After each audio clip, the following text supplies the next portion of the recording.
આપણે કોઈ પણ મ્યુચ્યુઅલ ફંડમાં એસઆઈપી કરવા માટે મ્યુચ્યુઅલ ફંડ નક્કી કઈ રીતે કરતા હોઈએ છીએ? તો કાં તો આપણને કોઈ એજન્ટે સજેસ્ટ કર્યું હોય છે કે આ મ્યુચ્યુઅલ ફંડમાં કરો ઇન્વેસ્ટમેન્ટ, કાં તો પછી આપણા કોઈ મિત્ર જે મ્યુચ્યુઅલ ફંડમાં કરતા હોય છે એમાં આપણે કરીએ છીએ, કાં તો કોઈ એપમાં જે પહેલા 5 મ્યુચ્યુઅલ ફંડ દેખાય એમાંથી એક આપણે પસંદ કરી દેતા હોઈએ છીએ.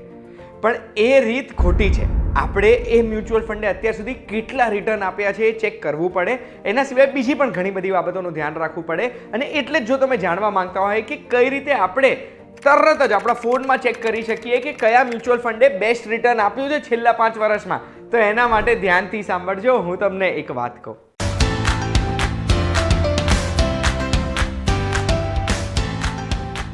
એક વાત કહું, આપનું સ્વાગત છે. મારું નામ છે ગુંજ ઠક્કર. અને જો તમને એ પ્રશ્ન થાય છે કે આ મ્યુચ્યુઅલ ફંડ છે શું અને તમને નથી ખબર મ્યુચ્યુઅલ ફંડ શું છે, તો એક વાત કહુંનો એક એપિસોડ બનેલો છે એના ઉપર, જેની લિંક મેં ડિસ્ક્રિપ્શનમાં મૂકી છે. જોશો તો બહુ જ સરળ ભાષામાં સમજી જશો મ્યુચ્યુઅલ ફંડ શું છે.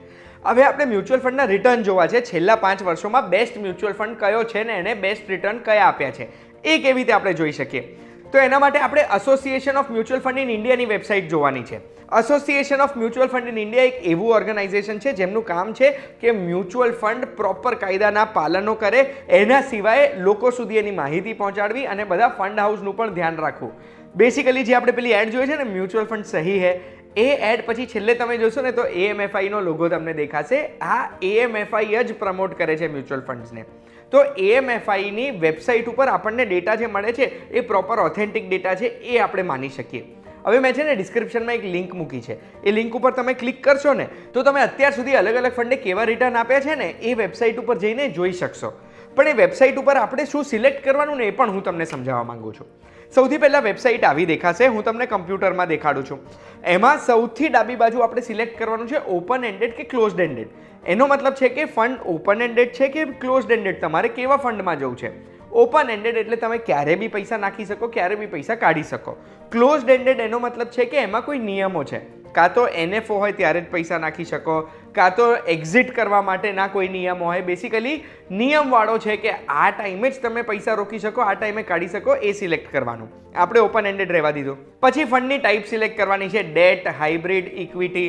આ બધું તો તમને ખબર જ હશે. ના ખબર હોય તો કમેન્ટમાં મને પૂછજો. એના પછી કેવું ફંડ આપણે જોવું છે, કેવામાં રોકાણ કરવું છે, small cap, mid cap, large cap, એ આપણે સિલેક્ટ કરીશું. એટલે નીચે લિસ્ટ તમને દેખાશે એ વસ્તુનું. પછી ફંડનું નામ પૂછે છે, પણ મેં તો બધા ઓન રાખ્યા છે, મારે કમ્પેર કરવું છે. પછી બેન્ચમાર્ક પૂછે છે. બેન્ચમાર્ક એટલે સ્મોલ કેપ ફંડ છે ને, તો સ્મોલ કેપનું એક બેન્ચમાર્ક હોય. બેન્ચમાર્ક જોડે કમ્પેર થાય કે બેન્ચમાર્ક એ કેટલા રિટર્ન આપ્યા અને આ ફંડે કેટલા આપ્યા. જે ફંડ વધારે રિટર્ન આપે છે બેન્ચમાર્ક કરતાં, એમાં જ આપણે ઇન્વેસ્ટ કરવાનું. પછી આપણે ડેટ સિલેક્ટ કરવાની છે કે કઈ તારીખે આપણે રિટર્ન કમ્પેર કરવાના છે. હું તો કરંટ તારીખ જ નાખું આમાં. એ કરીને ગો કરીશ ને એટલે નીચે લિસ્ટ આવી જશે.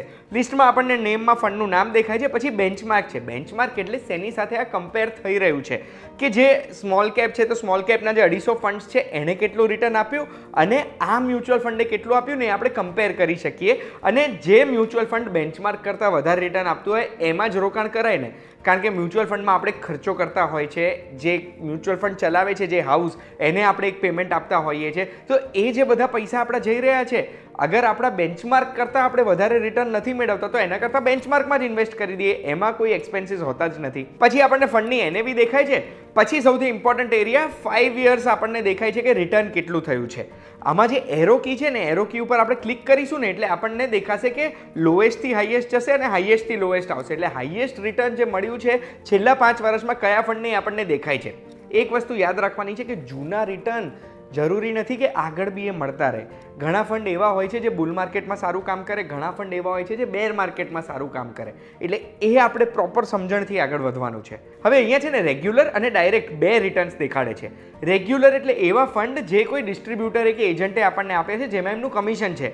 અને ડાયરેક્ટ એટલે આપણે ડાયરેક્ટલી કોઈ ફંડમાં ઇન્વેસ્ટ કર્યું છે એ ડાયરેક્ટ છે. એટલે જ કદાચ ડાયરેક્ટમાં રિટર્ન્સ વધારે દેખાય છે, કારણ કે કમિશન એમનું બચી રહ્યું છે. પછી આગળ જો બેન્ચમાર્ક રિટર્ન દેખાય છે. જે ટોપ ફંડ છે એ 40%થી વધારે રિટર્ન મેળવ્યા છે, પણ બેન્ચમાર્કે 30% મેળવ્યા છે. એટલે ટોપ ફંડ સારું છે. બેન્ચમાર્ક જ 30% મેળવે છે એટલે મ્યુચ્યુઅલ ફંડે 30%થી તો વધારે જ મેળવવા જોઈએ. આ ગણિત તમને સમજાઈ ગયું હશે.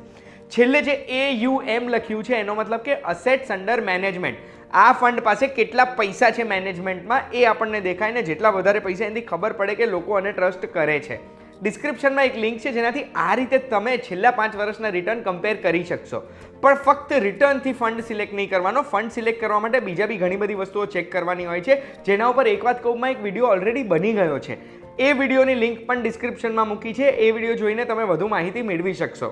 આ વિડીયોમાં ઘણું બધું સમજ્યા હશો તમે.